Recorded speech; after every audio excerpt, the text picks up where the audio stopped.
Good morning, YouTube. Here we are at BMW Motorrad at Falmouth. Here's today's test ride. My 1200's in for a service, and I've lent me this beast. It's a R1250gs Rally SE.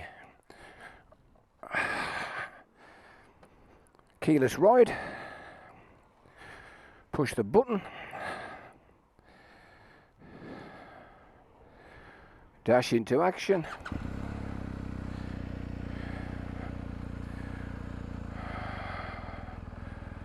One thing I will say is it's a lot quieter than my 1200. Reassuring BMW clunk into first gear. I'm not sure what seat we've got on it, but it's pretty comfortable. Always a busy road to get out on this one from Falmouth if ever you do come.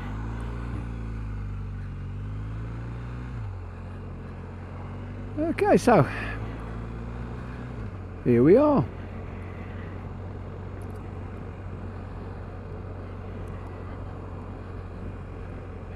It's a brand new bike, a 2021. Quite striking colour, slightly different from the previous years. The red, white and blue slightly different, but it's pretty cool. Not much vibe. To be honest, it's the first time I've ridden it's the first time I've ridden a GS for a number of years, and it's the first time I've ridden a full fat one. When I say full fat, I mean the full sized one, because my two pals, Smithy and Arkwright, they've both got the factory lowered, the small frame ones, and I find them a little bit tiny, but this is fairly comfortable. I'm not sure what seat it's on, or the height or anything, whether it's a mid seat, low seat, high seat or what, I haven't got a clue, but it feels fairly comfortable. And after me RS, the ergonomics are very relaxed. Nice big tall bars. We've got the screen on the lowest setting, I believe. There's a simple screw. We'll see what it's like on the low setting, because it's very warm today. We've had a bit of a heat spell in the United Kingdom. We've had 4 days consecutive of about 30 odd degrees, which is, well, it's very rare. Especially down here in Cornwall, where we do tend to get rain occasionally. But we're just settling in nicely. We'll give it a bit of a roll on up the hill in a sec, third gear. It's obviously been a popular bike, somebody's been riding it, because it was registered in July and it's already done 2,000 miles. Well, as we know, it's the benchmark at the moment, isn't it? This is what most people judge everything else on. That's if you like the boxer engine, of course. So here we go, let's just roll it on.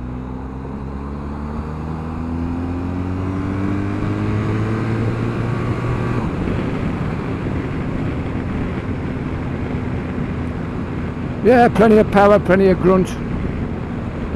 Very quiet, I must admit. After mine, it's very quiet.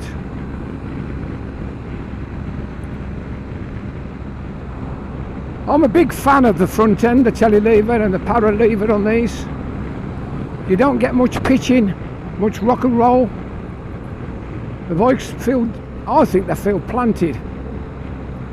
I know they're not everybody's cup of tea, but they're the sort of bikes, once you have one and ride it regular and get used to the little idiosyncrasies, they are pretty damn good. And you do find it hard not to judge everything else by this model. All clear on the island. It's got the off-road pegs on it, the big alley pegs. I'll show you them on the walk round. I'm not sure what tyres are on it at the moment because I didn't really have a chance to look. But as I say, I've dropped my 1200 RS in for a service and they said it's an overnighter. It's a big one. I thought, oh, bloody hell. I've got ever such a busy day tomorrow, but still. We'll give this GS a bit of a riding round. Handling's very good.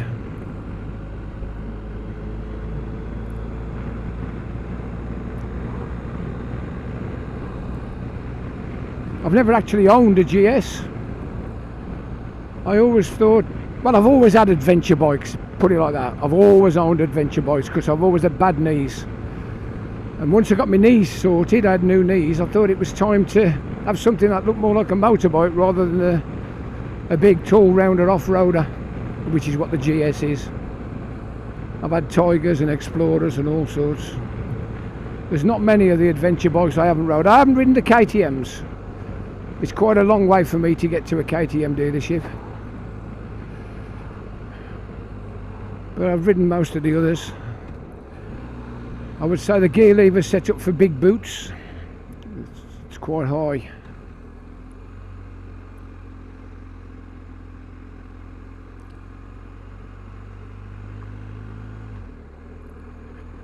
Yeah, the gearbox does feel slightly different.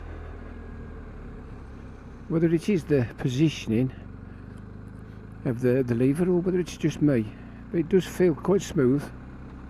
It snicks from 1 to 2 very easily.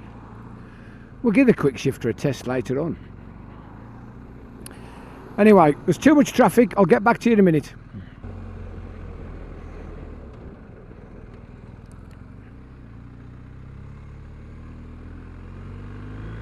Okay, YouTube, I'm back. Quite a bit of traffic on some of the spine roads.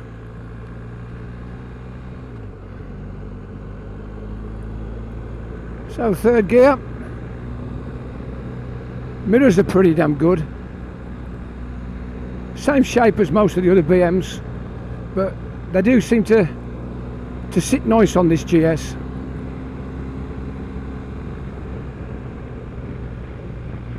Extremely planted.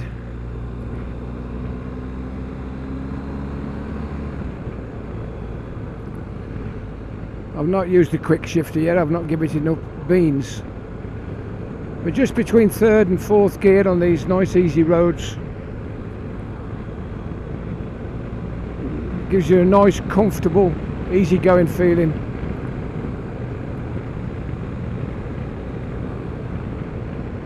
With the screen in the low position, I'm getting no buffeting.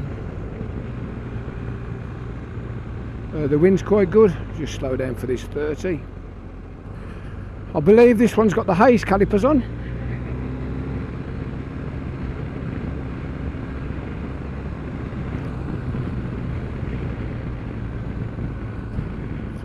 Third gear doing 40 down the hill, nobody about. Let's just give them a stab. Yeah, they're okay. I think if I was 2 up and fully loaded, I'd definitely need front and back. So same again. Just coming around the bend. Nobody about. Just give that back a stab. A little bit of an initial lock up, and then it released and stuck again, and then released. But not too bad. Probably need bedding in a little bit. We'll give it a test on going uphill in a sec. So here we are. 45 mile an hour, nobody about. Yeah, when used both together in conjunction, front and back, there's plenty of stopping power. I know they're linked, I know you get a certain amount of pressure through both calipers when you apply the front brake. But to be honest, these buzzes are bloody big heavy things, especially when you've got your kit on the back and possibly a pillion as well. You do need all the power you've got to stop them, to haul them up. So we're in fourth gear. Let's try the auto blip. Third, second, down to 34. good engine braking. Let's just see what it's like into first. Oh yeah, so even from second to first the auto blip works well. Thank you. You do command a road presence on a GS, don't you? You're big and tall with a big front end on it. Plus being white, you know, some people do think it's an old build bike. One thing I have noticed on the dash, which I've not seen on any of the other BMs I've ridden lately, is there's a, if you can see it along the top, an eco strip for economy. Just dropping into chase water as the 30, so slow down a touch. Fantastic dashboard. Out of all the TFTs, for me there is no comparison. This is the easiest, most simple, bestest you can have. It's a cracking dash. Thank you. So we'll take a left here. I'm going to head north onto the north coast and we'll pull up at Port Towan.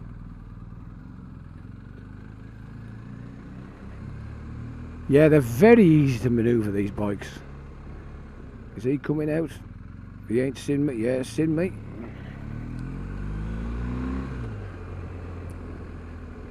You have to be careful down here this time of year. A lot of people are in holiday mode with hot screaming kids and dogs in the car. They're not always looking for motorbikes.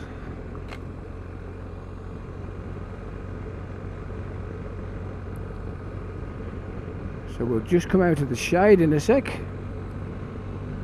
and open it up a little bit. So we're in third.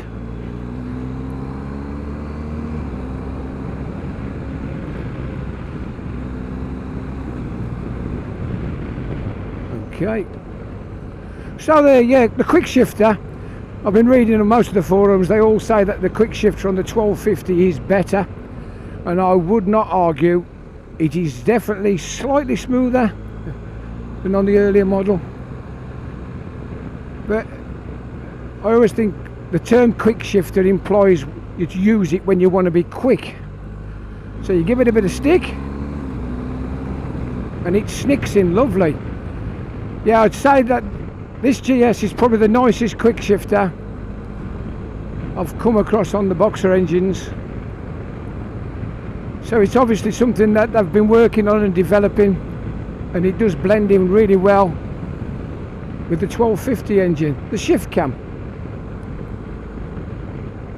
A lot of people are on the forum saying, should I upgrade to a shift cam? What I would personally say is, just slow down a touch.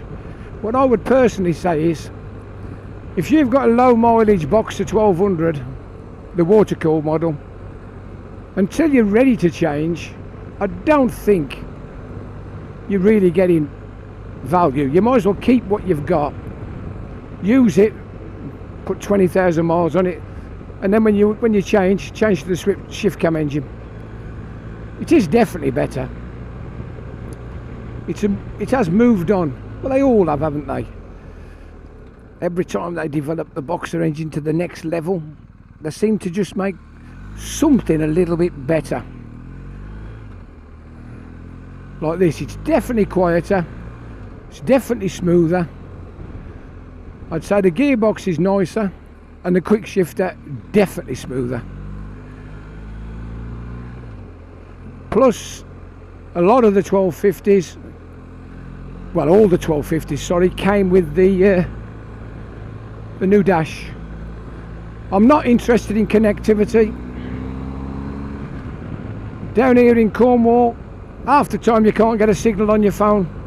So if all you was hoping for is to connect your phone to the dashboard and use your phone for a sat nav or whatever, it would be dropping in, dropping out. Not worth doing it. Let's open it up.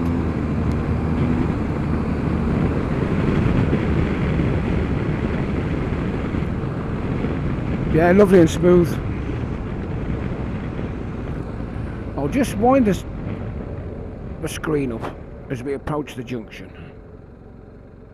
That's how easy it is, seconds.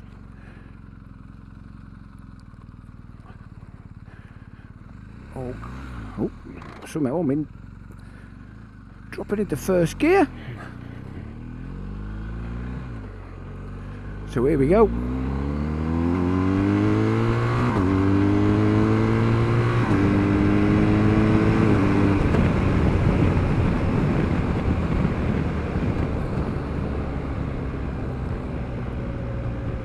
So there you go. In the real world, does you need any more than 135 brake horsepower? No, I don't think you do. I do think that the Ducati and the Super Adventure from KTM, 160 or whatever they are, 165 brake, I think it's probably unusable. The one good thing about these boxes is you get the torque low down and you get the torque at the top. It seems to be a more even spread of an engine. If you put it on the dyno, I would imagine the torque curve would be absolutely beautiful, flat, dead easy to read. That's what makes them so easy to ride. Anyway, we'll just nip down through the village, steady. Here we are, National. Let's give it some again.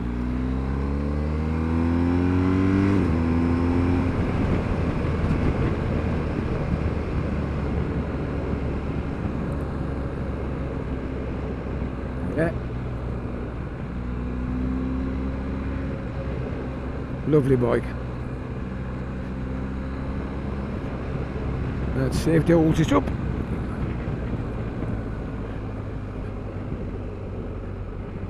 As I'm riding, the brakes are improving a bit. They're just bedding in and warming up slightly. So we're not far from Porthtowan. I've got a nice place in Porthtowan, up on the hill where I'll do a walk round. But we've got a couple of decent twisted lanes here.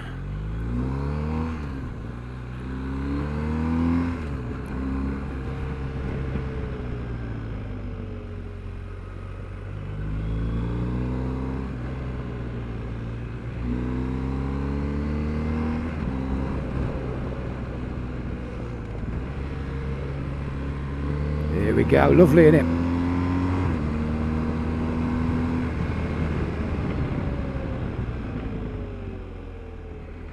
Super planted.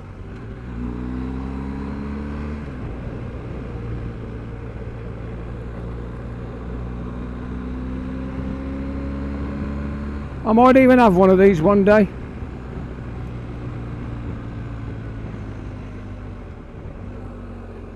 As you know, I'm a big fan of the Africa Twin with a DCT, but I just don't want a chain.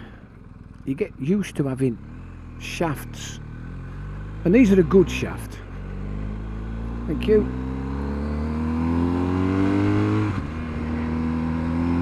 Pulling up the hill. Probably don't come over as that steep, but it is a steep hill.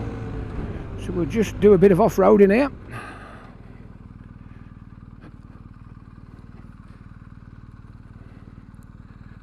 There we go.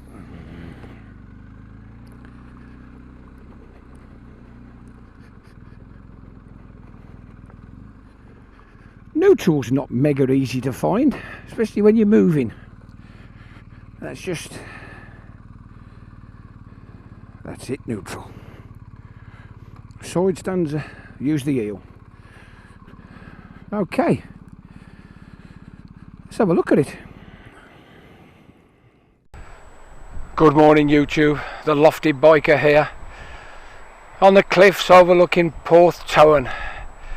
Got a nice little girl for you to look at here today. Not ridden one of these for a long time. Let's spin the camera around and show you what we've got. There she is.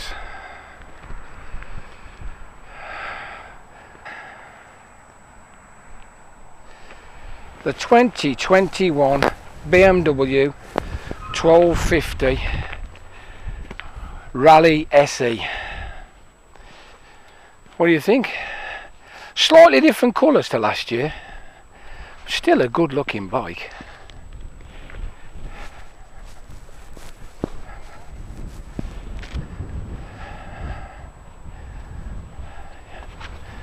Superb, isn't it? Okay, let's have a talk about it. So the actual stats, here we go. 2021 BMW 1250gs Rally SE. Circa 21 grand. A lot of money. 1254cc. Air liquid cooled 4-stroke flat twin, a boxer basically. Double overhead camshaft with variable engine timing. Shift cam. 143 Newton meters of torque, or 105 foot-pounds at 6 1/4, and 136 brake horsepower at something just over. Coming in quite a lardy beast at 249 kilos wet. Tall, 850mm seat, 20 litres of fuel in the tank. The reserve comes on with 4 litres remaining. It's got a keyless ride, cruise control, quick shifter, centre stand, dynamic this, dynamic that, the full ESA kit, 19-inch front wheel with ACE calipers. Somebody had said that the newer model was actually changing back to Brembo's, but I'm not sure. This is brand new. It is literally probably only been made 2 months, 3 months. It was registered in July. So there you go. It's got the fog lights on the front. There we go. Can you see that screen? Beautiful, beautiful screen.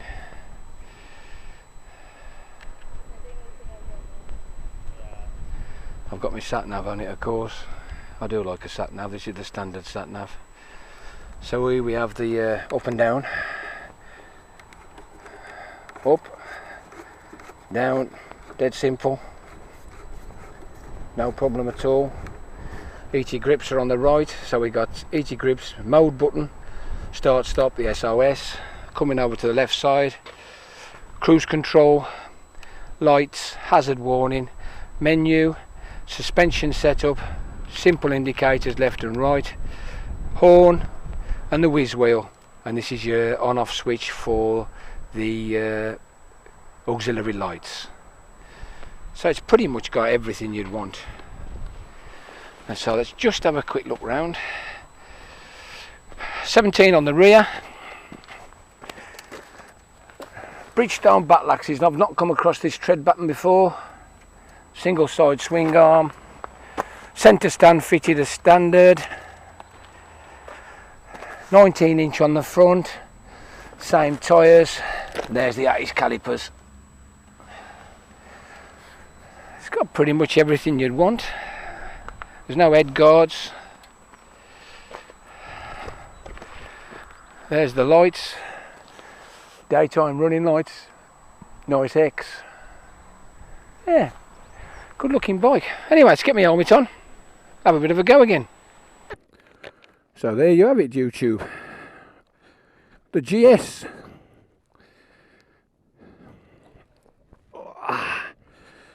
Just feel tall after my RS.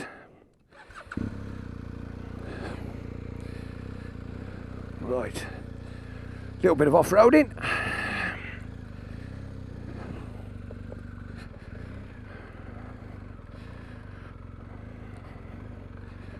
Yeah, easy peasy standing up.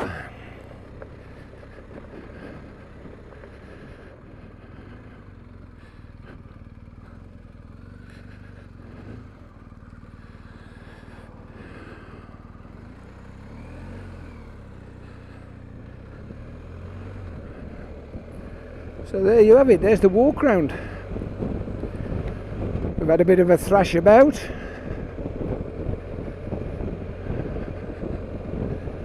We found some good roads to ride. Nice road is for testing. Does get a bit of traffic, but it's not too bad. Gives you a chance to wear both sides of the piston in and give the brakes a bit of a going over as well. All clear.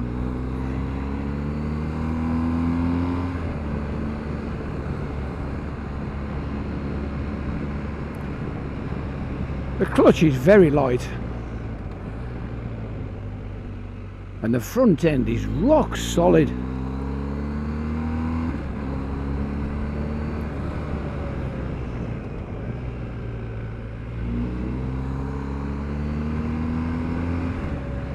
Amazing how many people need paint on the road to tell them which side to stay on.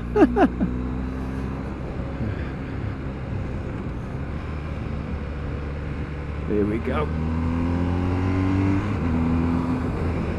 National speed limits.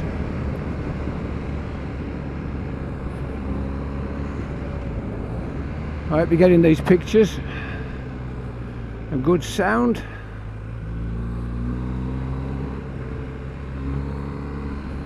After riding that Hayabusa the other day where I was tucked up, oh jeez was I tucked up. I've never ridden such a small bike in my life. This is fabulous. Feels like I can just sit and relax, let my legs dangle and have as much fun as I want.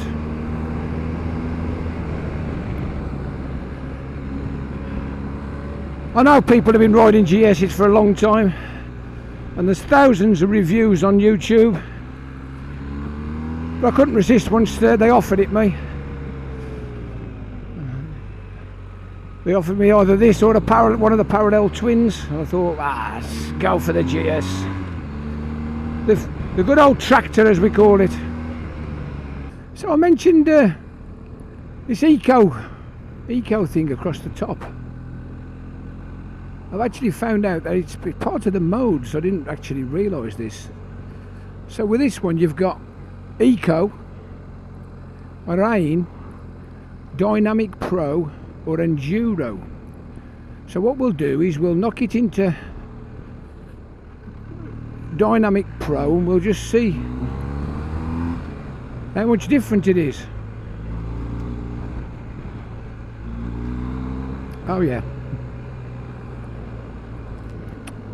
And that's why it wasn't overly responsive below 3,000 revs.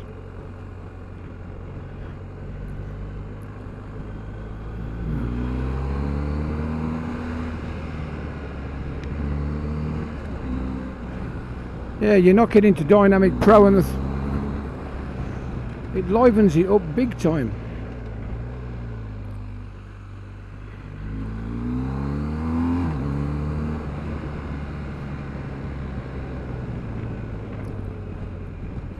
So we're on the coast road, the Atlantic Coast Road.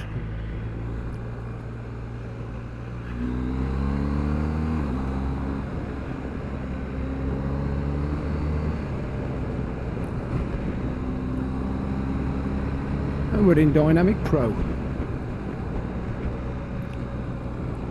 So I'll just do a couple of little overtakes and stuff and let you get the feel for it. Here's the first one.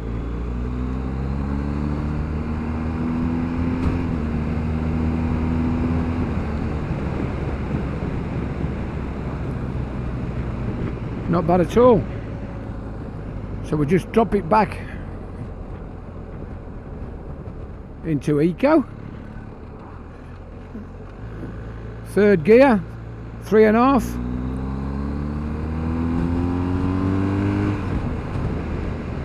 Okay. Rain. Third gear, 3.5. Well, that goes pretty well in rain, to be fair. It's definitely better than Eco. Dynamic Pro. Third gear, 3,500.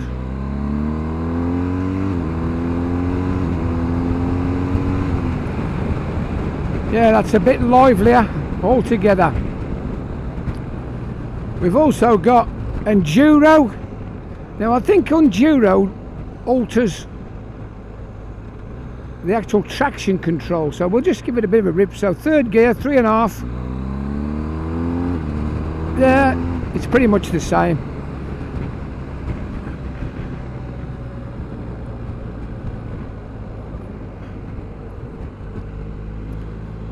So really, apart from Eco, there's not really an awful lot of difference. Obviously Dynamic Pro's got the slightly snappier throttle. This engine in, I've got some go.